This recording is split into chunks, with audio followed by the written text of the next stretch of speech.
There was no hike, although apparently that was changing this morning. Investors on the market expecting something perhaps. Were you surprised? Yeah, look, we've been concerned that it might happen for quite some time. I think what you're referring to in terms of the consensus forecast was a fair deal of complacency on the part of economists, mainly as a result of the Reserve Bank not budging for as long as they did. And I think there were many of us out there asking ourselves, well, what exactly is it going to take for the Reserve Bank to move? And I think what started to sway economists now over the past, through the course of the past week, is the fact that many other emerging markets had moved to tighten their monetary policy. And effectively, South Africa started to look like the odd one out. We started to look like a laggard.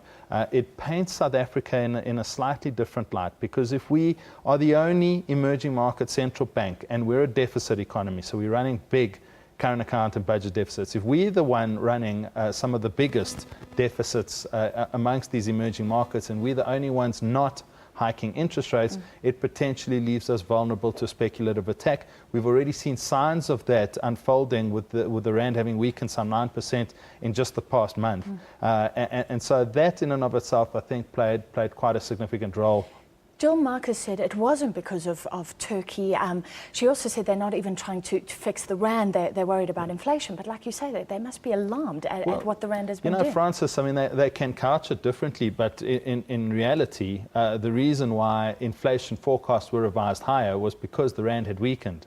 And because they had plugged in a weaker rand scenario into their forecast. We don't quite know exactly what they plugged in, but we suspect that they plugged in a weaker rand outlook into their forecast. Their inflation scenario ticked up quite strongly. Now, like it or not, we are grouped amongst these emerging markets. We are compared very much to these emerging markets. So when you start to see some of these trends unfolding within that emerging market basket, and South Africa isn't quite playing ball in terms of doing what some of the other central banks do, you can leave yourself vulnerable. And the danger for the Reserve Bank, had they not moved today, was that we would have had a speculative attack even stronger than what we experienced through the course of today, and potentially that would have made the whole inflation outlook deteriorate even further. So it sounds like you believe this was definitely the right decision.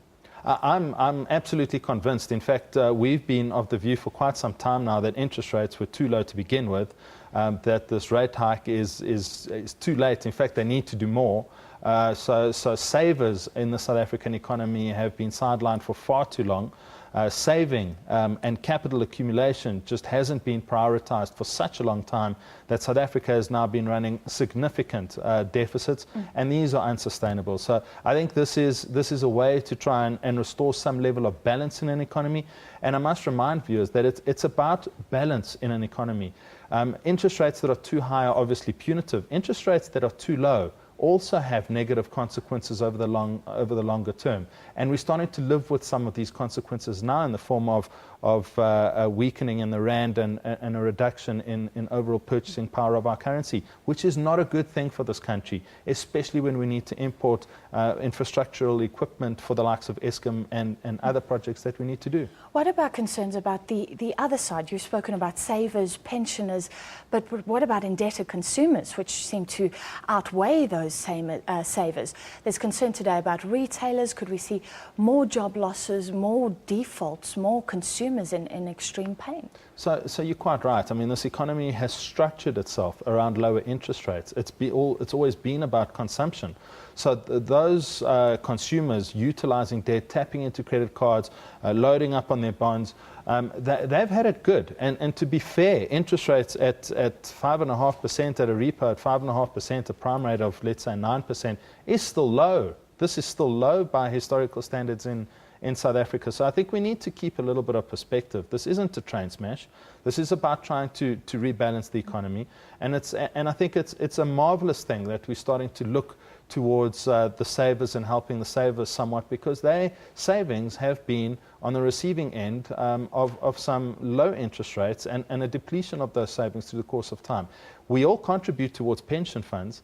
So on the flip side, those of us that are lucky enough to have jobs contribute towards provident funds and pension funds, and there is some benefit to be had in terms of the interest rate portion of those holdings. So it's not all bad news, and I don't enjoy interest rates because I have a bond, of course. just as much as the next person. But there's more to the story than just low interest rates. If low interest rates were the solution to all economic ills, then someone would need to explain to me why South Africa hasn't grown further than it has, why Japan is still struggling in the way that it does despite having decades of 0% interest rates. So it's about striking a balance, and I think the Reserve Bank's moved in that direction, and I welcome the move. All right, well, thank you so much for your perspective. That was Glynos, Chief Economist at ETM Analytics. In other news, South Africa